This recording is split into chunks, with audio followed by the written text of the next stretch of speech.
All right, everyone. Welcome back to another episode of Let's Talk Teeth. Today we have Dr. Waleed Zaid.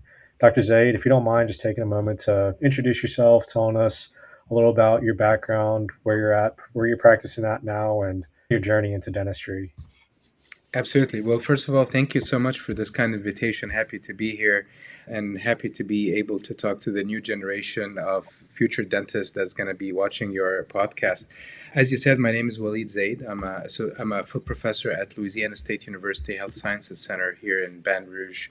I've started my journey internationally, actually, as an international dental student in the United Arab Emirates in a college there called Ajman University. And then after that, went to McGill University in Montreal, Canada, where I actually was very fortunate to get my residency training there. After finishing my residency, went to Boston University, where I did my head and neck oncology and microvascular reconstruction fellowship. And then after that, I was heading south, got to Louisiana, and has been there for the past almost 14 years. I'm also happened to be the head and neck oncology and microvascular reconstruction fellowship director. So selfish plug in. If anyone is interested, please contact me. Awesome. Nice start to your story, and it's pretty unique too that you got your training overseas, so you got to see like international work done, and then come to the U.S. I feel like there's a bit of nuances in between of like how different people practice. What do you think led you down the road to OMS? So dentistry is a very unique career, but it's also, there tends to be a little bit of repetition in what you do day in and day out. And I wanted a little bit of challenge, a Sure, daily challenge every day you come in. Dentistry is challenging for sure, but I just wanted something more. sure, And it always starts, if you ask 90% of the oral surgeon will tell you, I was doing, as a dental student, doing a rotation with an oral surgery, and then I saw a procedure XYZ, and that procedure just made me, I want to be a surgeon. And I'm not any different from all these stories. I vividly remember my first case was like a multi-space infections that was approached through the neck. And to be honest with you, I fainted initially, and I'm like, wow, but this Yeah, I'll is bet. this is cool. Okay, and then the next case was like a orthognathic surgery, and then now they're doing a down fracture of a Lefort, and your eyes are going wide, and you kind of, while you're driving back home from the hospital, you're still thinking about what happened in that OR, right, sure. and you just make that decision. Something clicks in your brain, and be like, I always like to use this phrase: "You found your passion." And once that clicks and you made an informed decision, that's my passion, you just follow that passion for forever. And that's why you still enjoy what you're, or at least I still enjoy what I'm doing right now. Yeah, Yeah. awesome. I was interested. You mentioned you're a foreign trained dentist. How was your? I don't. You're working at LSU now, so I'm assuming you work with some dental students. How was the training that you received? Would you say compared to American based training? Yeah, I think so. The training I got in the United Arab Emirates was a very excellent training. It was actually a 5 year program. So it wasn't a 4 year program like the classic training here in the US, which allowed us to have a little bit more in the curriculum. We had more subjects that we kind of covered. Like, for example, as an undergrad dental student, we covered lasers, we Mm, covered dental technologies. That was something Yeah, that's that you sat there cool. and talked about it in class. But I really feel that there is also a lot of similarities. And I'm biased because I'm going to talk about LSU. Sure, There's high reps, high volume, mm, very similar to Mississippi as well. There's just high reps, high volume, right. high cases sure. that you need to go through. Prepares you to technically to do a procedure and be proficient and efficient in it as well. And that's something that I just was a very seamless transition for me from dental school in the United Arab Emirates, where I moved to the US. That's awesome. Hmm. So, Dr. Nice. Zaid, what kind of guided your direction towards LSU? Was that always on your radar, or were you looking at different options for kickstarting your career? How did that turn out? Yeah, absolutely. So, to be completely honest with you, it was a coincidence. And it's actually a very interesting story. I was sitting in the American Association of Oral Maxillofacial meeting in San Diego, California. And I'm attending one of the lectures. At that time, I was still a fellow at Boston University, Yeah. and it was a course. So the speaker asked every one of us to introduce himself. So I introduced myself, Waleed Zaid. I'm a head and neck fellow from Boston. And next to me was a guy called Dan Spagnoli. He says, Dan Spagnoli, chairman of LSU Oral Maxillofacial Surgery. And I'm like, first of all, Dan Spagnoli is a very famous surgeon in our field, but he was very humble, very modest, sitting next to me, That's no, awesome. not a big deal, Right. right? And then I started looking for jobs, so I emailed him and I was like, Dr. Spagnoli, is there any opening? And he goes, absolutely. He gives me a call like 20 minutes after my email. And he was like, yeah, Wow. you want to come to Louisiana? I'm like, Have you yeah, ever been when to can I come Louisiana over at this point or no? Ever in your life? I actually have never been to Louisiana at all. And Yeah. even more than that, I've never been to a city called Baton Rouge. I didn't know that city actually existed. Yeah. So I didn't know Yeah. anything about Baton Rouge. I was like, Baton what? Yeah. Yeah. And the rest is history. Been in Baton Rouge for the past 14 years, and I'm proud to call it home. Yeah. Yeah. That's awesome. That's awesome. How's your transition been, you think, from, well, first I had a question about your training at Boston University. You said you did microvascular and, or Head and what neck was oncology and head and neck microvascular oncology and reconstruction. microvascular. What kind of led you down to wanting to pursue a fellowship and kind of go further into that specific field? And then going off that, how has your day to day been at LSU since, like you said, for the past 14 years? Yeah. So what led me to pursue a head and neck fellowship was actually during my residency. So the first day in my residency, there's a gentleman sitting by the name of Michel Al Hakim. And Michel Hakim was actually just finished his head and neck fellowship from University of Maryland and came to become the program director at McGill. So here I am watching him doing the first free tissue transfer, borrowing someone's leg and reconstructing his jaw and suturing with sutures that are tinier than your hair under the microscope. And I'm like, whoa, Wow. I want to do Yeah. this. And for during my residency, I've been exposed to head and neck. And in order for you to pursue this as a career, we all require to have a fellowship. We recommend having a fellowship. So I Mhm. said, let me go pursue a fellowship. And I told my wife, this is going to be the last This is it. very labor intense thing that I will ever Right. do. And 14 years, she still reminds me, when is that day going to come?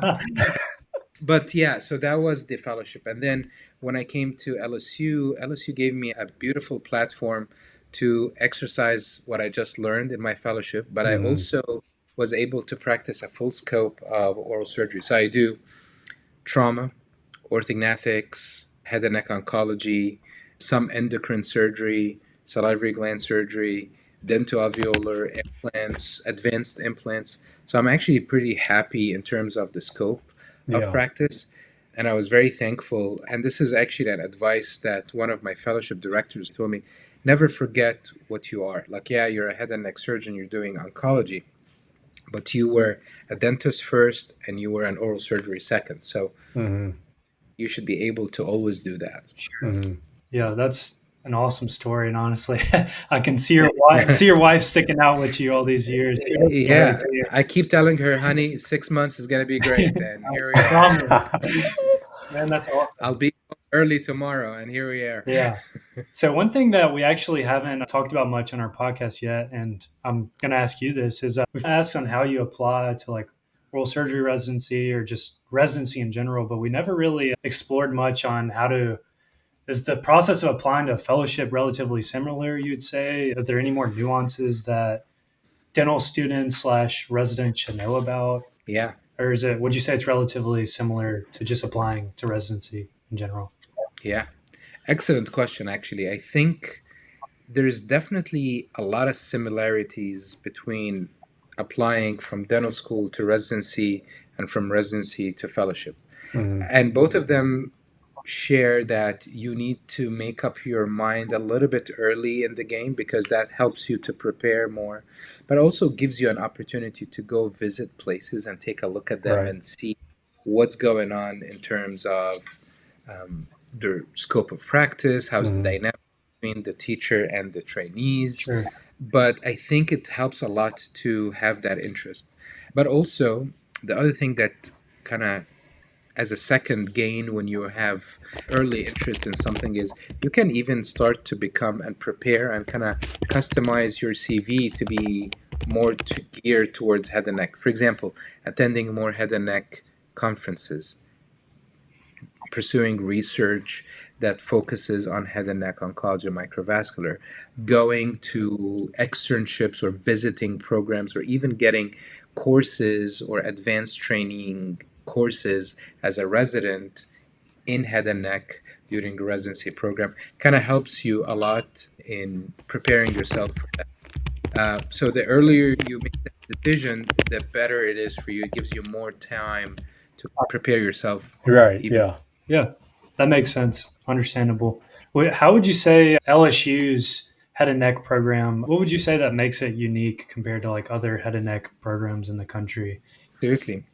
Obviously, you'll have this great I reputation, but it'd be nice oh to hear it in words of someone who's been there for 14 years about it. Yeah, absolutely. I think one of the biggest strengths about the LSU head and neck program is one is we have a great team. So I am blessed that I have two partners that work with me, Dr. Peter Park in Louisiana, New Orleans, and also a new partner that just joined us this year, Dr. Michael Malik, who's a graduate from Jacksonville, Florida. One of the interesting stories is Dr. Park actually used to be a resident at LSU, and I think she had the pleasure to train him. And then he went to pursue fellowship and then came back, and now he's a head and neck surgeon at LSU. So Hmm. we have three surgeon team. And then also we have mid-level providers. So we have Hannah and Jennifer. Both of them are nurse practitioners. They help us a lot. And then we have the fellows. So pretty much we have a very big team that can handle most of the surgical volume that we get. Yeah, But more importantly, the oncology practice requires a bigger team. So we also are very blessed by the medical oncologists that we work with, radiation oncologists that we work with. And at the end of the day, it's the hospitals that we perform these procedures in. There's a lot of team and there's a lot of soldiers behind the scene that are actually allowing us to do what we do. When we scrub in for a 10, 12-hour surgery, there's a lot of people behind the scene that are allowing us to do this, from scrub techs to circulating nurses, from anesthesia team, from PACU nurses, ICU nurses, floor nurses, and every individual that helps us take care of our patients. That I think what makes LSU head and neck program unique.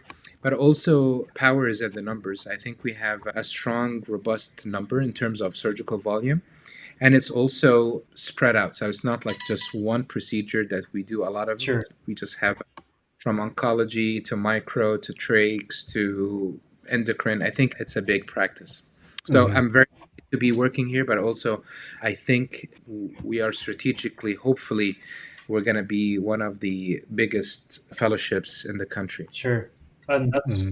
awesome story. And I think that it sounds like y'all are very organized. And I feel like with oral surgery kind of making its way or establishing itself through the dental school and also the hospital, I think that serves the specialty well, being very organized and having a good team that backs you up and supports you throughout your cases and follow ups and all that. So that is awesome that is definitely established at LSU. One question I have is what would you say for your students? What would you say the most challenging part of what you're involved in they experience? What would you say that they So that's a very interesting question. What I would say is keeping the fire on and keeping the passion. And I think that's sometimes the passion gets diluted with I'm tired, I'm hungry, I've been standing for, 8 hours. But once the passion is there, all these things become nuances and you don't actually think about them. sure? Like I'll tell you, like my residents today, I don't think they actually had lunch. They just worked through lunch. We started like from 8 o'clock in the morning and we just finished like 30 minutes ago. They Hmm. have 4 or 5 cases and they're just going at it and they enjoy it. So I'm very blessed to have a team that's actually very passionate about what they want to do.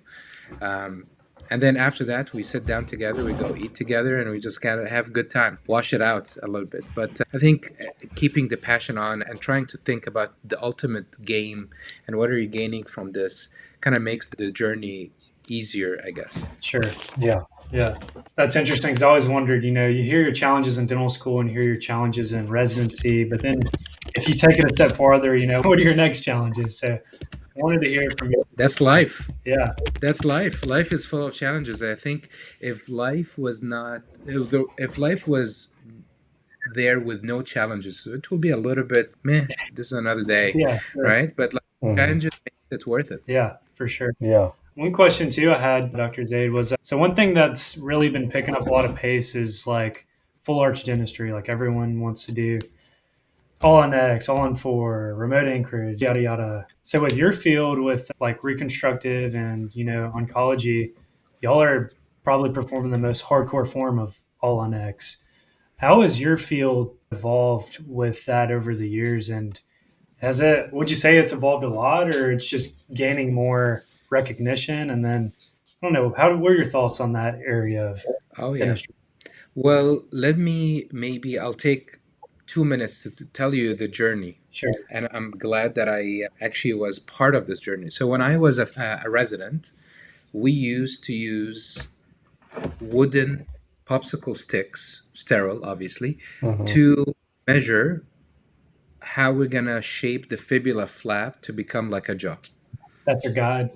Wow. And I'm serious. Like we had a ruler, and then you'll measure the ruler, and then we'll have the segments, and you'll measure the angle with a small proctor, and you'll be like, all right, I think this is a 15 degrees. And we used to take that fibula from the leg, put it on the back table, and the shaping of this fibula used to take between 45 minutes to an hour, Mhm. right, Yeah. on the back table, Right. and then you start doing the micro. And I can tell you, sometimes we were lucky, and sometimes you look at that post-operative panoramic X-ray or CT, and you're like, "Ooh, that is ugly," Yeah. right? Right. But that was the case. Sure. And then we moved into, okay, let's get a 3D printed model with the fibula on it, and we will pre-bend plates. This way, we can get plastic cutting guides to make that osteotomy kind of closer to where it needs to be. And then after that, we evolved, and now we started getting more accurate and customizable plates that are specific to the patient, and they fit quicker and they save time in the OR. Right. And the digital dentistry and the workflow with the digital dentistry allows us to perform something called a John a day.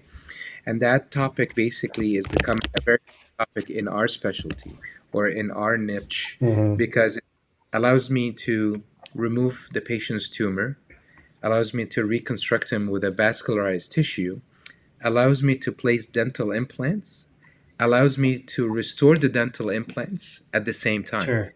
Mhm. And on top of that, now you add another aspect or another dimension, which is the nerve grafting. So now these patients, we restore sensation back with nerve grafting. We restore their form and function in terms of jaw reconstruction, but now also they're restoring the teeth. And I always tell my fellows and residents this: you could do the most beautiful surgical procedure and very articulate, and you're preserving nerves and preserving vessels and beautiful. Right. At the end of the day, the patient's going to tell you, so when am I going to get teeth? Right. Yeah. Right? Right. Exactly. You remove the biggest tumor you've ever seen in your life, and the patient is going to be thankful for you for a short period of Sure. time. And Mhm. then in 6 months, it'll be like, so when am I going to? Right.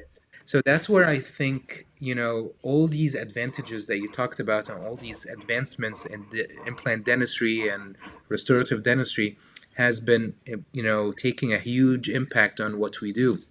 And I think this is where we can serve our patients better and allow them to become, improve their quality of Yeah. life. That's awesome. Placing dental implants at the same time allows them to restore form, function, Sure. occlusion, dentition, even if they're going to go and have radiation later on or have chemotherapy, Mhm. still the teeth were restored. And that's the most important thing for the patients, at least. Yeah. Yeah, For sure. definitely.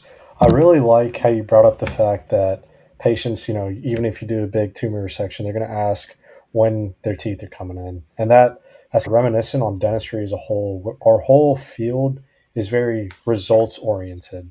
And so when the patient starts something, even as serious as a tumor resection, the thing they're thinking about most is what the end result's going to be, when they're getting their teeth back, when they're going to be able to chew. And so I think that's just really, I like the fact that you brought that up because it just ties everything, what dentistry is into one thing.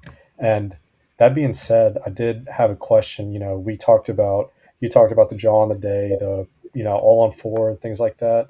What advancements do you think that are coming into the field of oral surgery that you think that might have potential or that's not yet mainstream, but you think in the next 5 to 10 years could be very mainstream? Right, right. That's an excellent question. I think we as dentistry, as a specialty that is part of dentistry, we actually have to embrace and think about what's the next big thing that's going to take place, not today, not tomorrow, maybe in the next 5 years to 10 years. I really think robotics is going to be a huge player in our field. Already, I think there's two cases that has been performed in the US to do the microvascular anastomosis Oh, under wow. with a robotically performed procedure. But that's one aspect. So there's the technical Sure. technology. But Mhm. where I really think we should be playing a role in is in the research part. So how can we prevent? How can we reduce the impact of oncology? I'll give you an example. One of my good friends, and this is a product that I use, is called Proteusite or a Proteusite test or a Stratusite. So basically, what it does is, rather than just thinking about how we're dealing with cancer, how can we customize the patient's experience? So, for example, someone comes with me with a orally or malignant, potentially malignant disease, oral pathological premalignant disease, dysplasia. Can I Mhm. give that patient a customized experience? And the answer is yes. By that test, I can predict what is the percentage that this dysplasia is going to become cancer. So I can offer this patient maybe more aggressive surgical intervention, better follow up, you know what I mean? Versus, Mhm. oh yeah, I read 10 papers and they cite that the chances of mild dysplasia becoming cancer Right. is 10. Go, Uh-huh. chill, don't worry about it. Right. No, versus with that test, I can tell this patient your biopsy, despite it being mild dysplasia, has a 60% chance of becoming a malignancy. Mhm. Probably I'm not going to treat it like someone who has a chance of 3%. So, what I'm trying to say is research allows us to better serve our patients and be experts in our field. Yeah. Mhm. And I think that's what benefit our patients better is Yeah. how can we make life efficient, effective, less morbid, less surgery. And I think this is where the research comes in.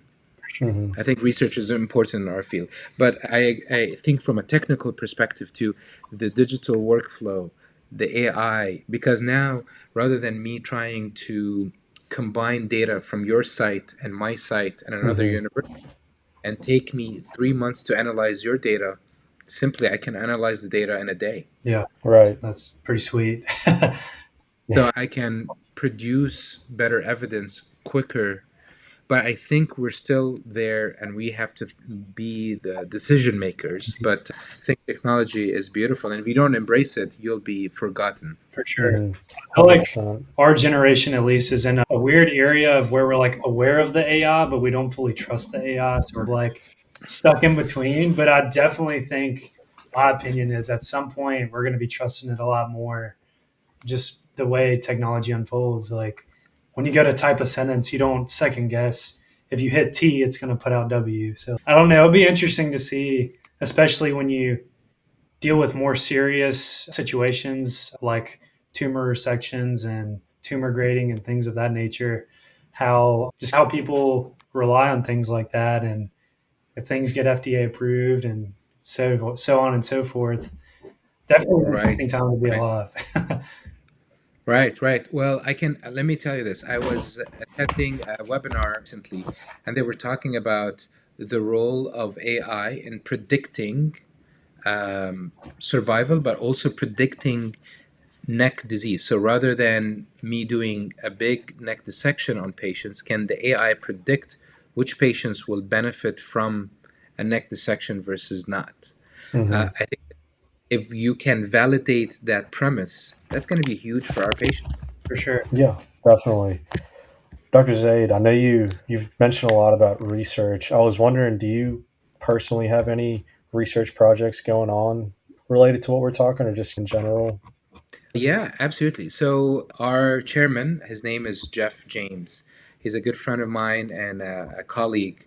He implemented that in our residency. In order for you to graduate, each resident has to have a research project. So that's Hmm. number one. Yeah. So, and again, being in an academic institution, research has been one of my interests. Sure. So we try to participate in national meetings, international meetings.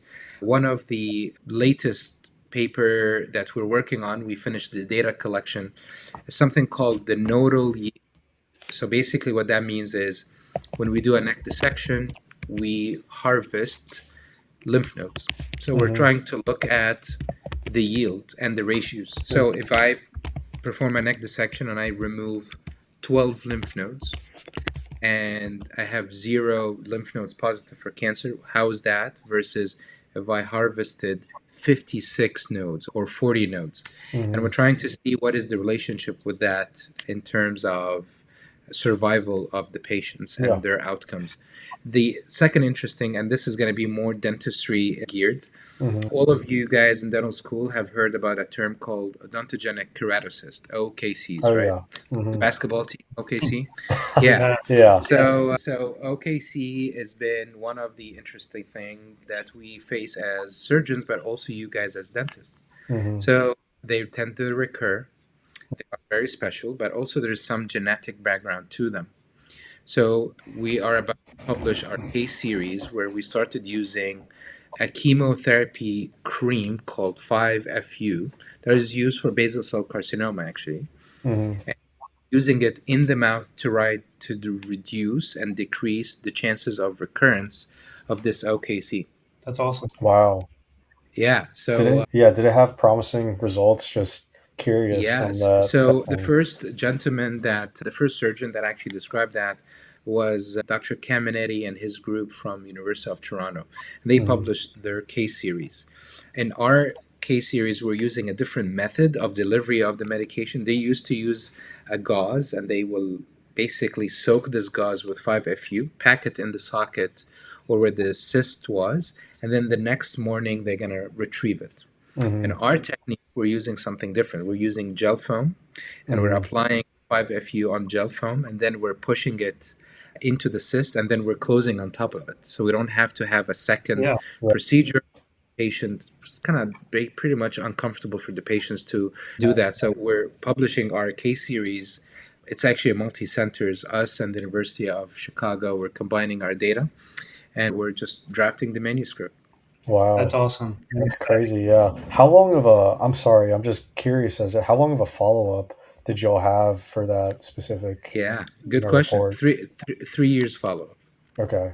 Yeah. So Yeah. it's pretty dense. So yeah, that's pretty interesting. I'm Yes, curious to see what so the results were. I'm assuming pretty good from. yes. So we did have promising results. Decreased the rate of recurrence significantly, Hmm. statistically significant, and Right. more importantly, we used the 5FU on both cohorts. So as you know, OKCs can happen in regular patients, but Hmm. also in syndromic patients. Oh, And we Hmm. used the 5FU technique in both patients, and for both patients, the rate of decrease yeah. or recurrence decrease has been significant for both cohorts, which is Yeah. Yeah. That interesting. is interesting. That is really cool. Genes, and are they actually playing a role there, or is that? Yeah. Yeah.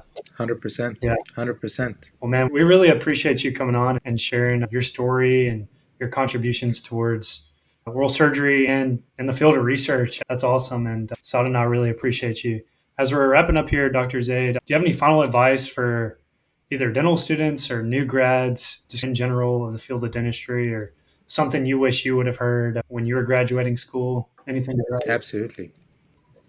Absolutely. What I would say, first of all, thank you for having me. This has actually been a lot of fun. So I appreciate you guys Yeah. inviting me for this Of course. podcast. I think sometimes and I was guilty at this as a dental student. I'll hear something and I'll be like, how is this relevant to me? This is like boring. This is not really something that I'm interested in. Someone talks about something, let's say about ortho or something about perio or something. I'm like, I'm interested in surgery. This is not for me. Sure. Mhm. But what my advice is, try to absorb any knowledge that anyone offers you, even if you don't think this is relevant to you right now, Mhm. because you never know when this might turn around and become relevant to you. Maybe today, maybe in 10 years, maybe in 5 years. And once you close that door, there's no way to say, man, I wish I went back to dental school and listened to what my, you know, anatomy doctor used to tell me, or I did not focus really in my ortho class, or I did not Mhm. focus in perio or pediatric dentistry class. Right.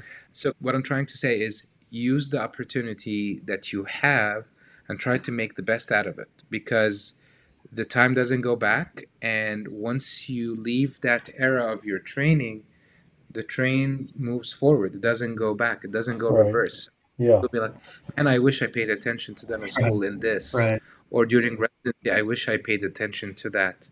Mhm. Once things go, they go. So Right. try to make the best out of it, even if you don't see the benefit right across your eyes right now. Trust me, one day it's going to become handy and you're going to enjoy it. For sure. Mhm. Dr. Zaid, Saad and I both could probably agree that's pretty exceptional advice, especially Yeah. just reminiscing on some boring classes where I was like, man, I do not want to pay attention. Yeah. Uh, When you got a patient sitting in front of you, everything's fair game, even the Absolutely. most mundane things that you thought you'd never use in clinic, they end up like, coming in yeah, useful. So, Or they ask you about it. You're like, don't worry. well, you know what? I skipped that class. yeah. We'll talk about it Like, later. yeah, I gotta check my notes, I'll get back to you on that. All right, Man, Dr. trust me, Zaid, we get it. we really appreciate your time and thank you for giving us a little bit of your day. And I hope that our listeners and whoever gets involved with this podcast can enjoy your story and your contributions to the field. I really appreciate it. Thank you, Of guys. Yeah. course. Have a Thank you, good one. man. You too. Thank you. See ya.